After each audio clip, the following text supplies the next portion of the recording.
I used to be a huge fan of Panasonic cameras. I owned 5 GH5s, and for years we shot every single f-stoppers video with those cameras. But Panasonic fell behind, and even though they had the best video features compared to the competition, they failed to implement the most important new feature of all, and that was reliable continuous autofocus. For years, it's felt like every camera brand has reliable autofocus except for Panasonic.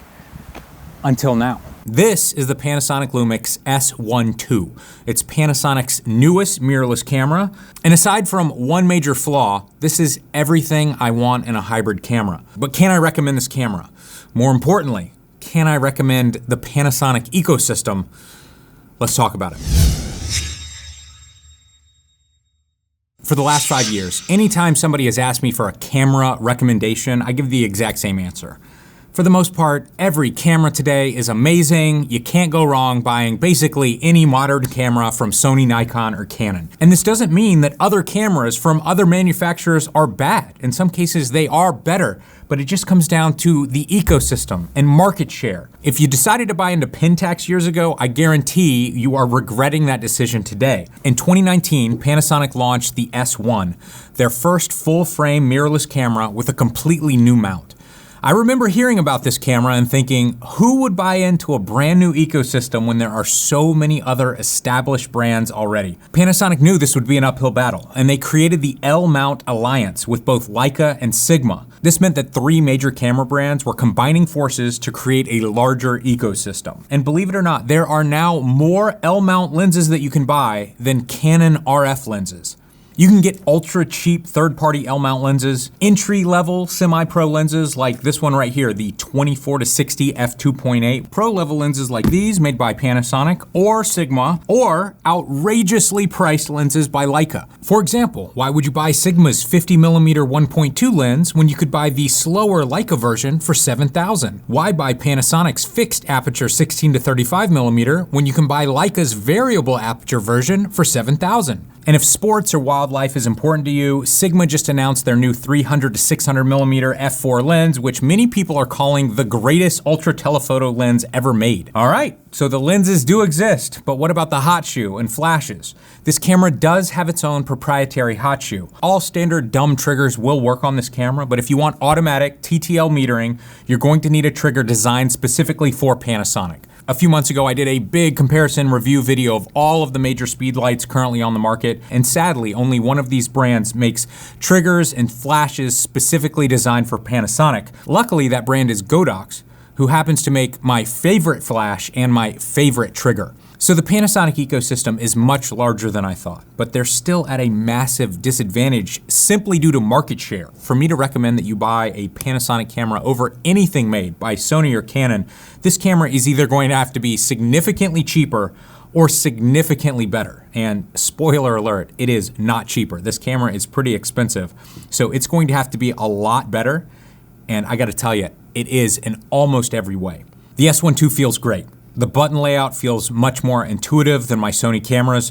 The screen on the back flips in every direction, even forwards, but it also tilts up and down in place, which makes it even better than my Sony screens. The electronic viewfinder on this camera is fantastic, second only to Sony's newest A9 III's viewfinder, which is so good, I sometimes forget that it's not an optical viewfinder. But when I compare the electronic viewfinder to the Sony cameras that I actually own, that are a few years old now, there is no comparison. The Panasonic looks so much better. The S1H is the most feature-rich camera I have ever used.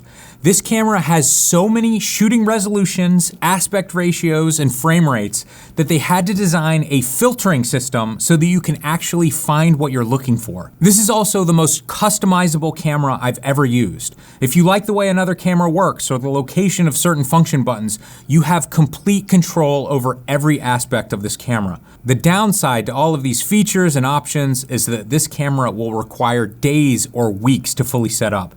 Gearheads will love it, but even I, as somebody who shot Panasonic for years, still feel lost in these menus. Now, I could literally make a 5-hour video about all of the features of this camera, but instead, I'm just gonna quickly touch on a few of my favorites.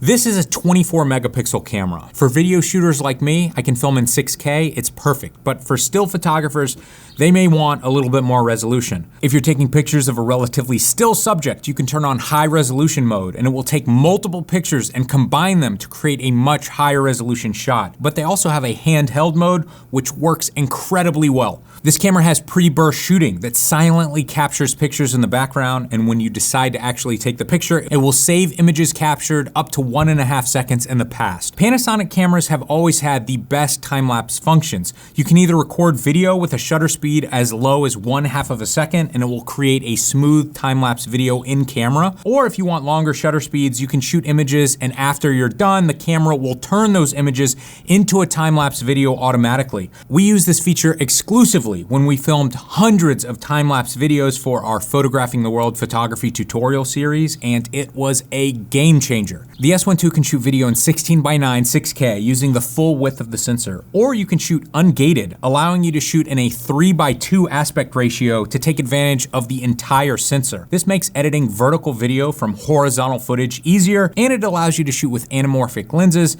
and the camera has de-squeezing playback, so you don't need an additional monitor. If you shoot in 4K, you can turn on hybrid zoom, which uses the entire width of the sensor when you're zoomed out, and as you zoom in physically on the lens, it will digitally crop in, and when you reach the end of the physical zoom on your lens, it will have cropped in to an APS-C sized portion of the sensor, giving you an additional 1.5 times reach without losing any resolution. Apparently, there was a bit of an uproar when it comes to the sensor read speed and the rolling shutter of Panasonic's last higher resolution mirrorless camera. I don't have the exact numbers, but when I compare this camera to my Sony a7S III, it looks comparable, if not a little bit better. Autofocus on this camera finally works. The S1 II finally has face detect autofocus that is reliable enough to be left on all the time. When it comes to stabilization, my Sony cameras aren't great. The S1 II has the best stabilization I have ever used. For true walking shots, you're still gonna want a gimbal, but I do this test just to show you how powerful their stabilization is. The highest level of stabilization is called Boost IS. It's made to make handheld footage look like it was shot on a tripod. This is what handheld footage at 300mm looks like naturally. This is what it looks like when I turn on Boost IS. It's incredible. In terms of low light performance, the S1 II seems to have around 1 stop better ISO performance than my a7S III. Sony does have 3 additional ISO stops, however, I'm not sure how usable they actually are. So it's been hard to find anything that I dislike about this camera, but I finally found something, and it's a pretty big deal. Probably my favorite thing about my Sony cameras is the way their autofocus system works. I leave my autofocus zone on wide, which uses the entire sensor, and then most of the time I leave human face detection on all the time. If I ever want to focus on something other than a person, I just touch that object on the back of the screen and it will track whatever object I click on. The S1 II is not that simple. You can either automatically detect subjects, or you have to turn that off and move into a tracking mode if you want to touch to track something. This itself is a massive inconvenience, but I don't think you're gonna worry about that much because this entire feature is basically unusable. The tracking isn't accurate at all. It will jump around the frame or turn itself off as soon as the subject or camera begins to move. What's so strange about this is that Panasonic solved the hard part. Automatically detecting and tracking a human eye anywhere in the entire frame seems way more difficult than tracking a small contrasty spot that I click on. It seems like Panasonic could easily fix this with a firmware update, and Panasonic is known to constantly improve their cameras with software, but I still wouldn't hold your breath. To convince new shooters to buy Panasonic over the much more popular competition, they needed to create a camera that was objectively better than what is currently on the market. And that's basically what they did. In almost every category, the S1 II is the current king of hybrid shooters. It has better ergonomics, better hardware, better resolution, better stabilization, better ISO performance, more features, more customization. The L-mount ecosystem and lens selection is far more robust than I realized. Face detection autofocus actually works now. But the other major autofocus feature, the one that I use on literally every video job that I do, spot tracking at this point does not work. Even still, the list of advantages that this camera has over the competition is gigantic. And if you're looking for a hybrid video camera, you should at the very least consider the Panasonic Lumix S1 II. Well guys, thank you for watching. Hopefully you enjoyed this review. I know most of the people watching this are probably videographers, but if you happen to be a still photographer, we are running photography contests every single month and they are totally free to join. You can check those out at fstoppers.com/contest. And we currently have one of the lowest prices ever on one of our most popular f-stoppers tutorials ever.